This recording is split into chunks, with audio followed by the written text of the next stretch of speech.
Hello guys, അപ്പോൾ ഞാൻ ഇന്ന് ഉണ്ടാക്കാൻ പോകുന്നത് കീച്ചനാണ്. ഞാൻ പിൻട്രസ്റ്റിൽ നോക്കി വെച്ച് ഞാൻ കുറേ ഉണ്ടാക്കണമെന്നിരിക്കുന്നത്. അപ്പോൾ ആ സമയത്ത് ബാനായി അങ്ങനെ ഞാൻ ഉണ്ടാക്കാത്ത അങ്ങനെ ഞാൻ ഇന്ന് ഉണ്ടാക്കാനായിട്ട് ഞാൻ മുത്തെല്ലാം ഒന്ന് കോർത്തെടുക്കുന്നുണ്ട്. ഞാൻ കുറച്ച് മുത്ത് മാത്രം കോർത്തെടുക്കുന്നത്.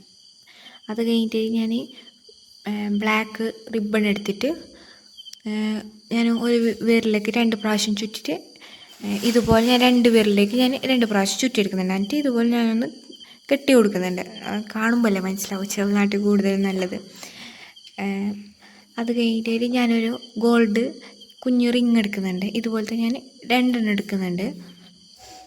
അത് കഴിഞ്ഞിട്ട് ഞങ്ങൾ ഉണ്ടാക്കിയ ബൗളിലേക്ക് ഞാൻ ആദ്യം ഒരു റിങ് ഇട്ടിട്ട് ഞാൻ കീ ചെയിന് ഞാൻ ഇട്ട് കൊടുക്കുന്നുണ്ട്. കീ ചെയിൻ ഇട്ടിട്ട് കൊടുത്തിട്ടാകുമ്പോൾ ഞാൻ ശ്രദ്ധിച്ച് ഇതിനൊന്ന് കുറച്ചൊന്ന് നീളം കൂടുതലാണ്, അങ്ങനെ ഞാനതൊന്ന് കട്ടാക്കി കൊടുക്കുന്നുണ്ട്. അത് കഴിഞ്ഞിട്ട് ഞാൻ പിന്നെ ഒരു റിങ്ങും കൂടി ഞാൻ ഇതിലേക്ക് ഇട്ട് കൊടുക്കുന്നുണ്ട്. അത് കഴിഞ്ഞിട്ട് ഞാൻ ഇതിലേക്ക് നമ്മൾ ഉണ്ടാക്കിയ മുത്ത് കോർത്ത് വെച്ചിട്ട് അത് ഞാനൊന്ന് ഇട്ട് കൊടുത്തിട്ട് അങ്ങനെ നമ്മളെ കീച്ചൻ റെഡി. അപ്പോൾ എങ്ങനെയുണ്ട്, പാങ്ങുണ്ടോ എന്നല്ലെങ്കിൽ കമൻറ്റ് ബോക്സിൽ അറിയിക്കാൻ മറക്കരുത്. പിന്നെ ഒന്ന് ലൈക്ക് ചെയ്തോ കേട്ടോ. ഓക്കെ, അപ്പോൾ ബൈ.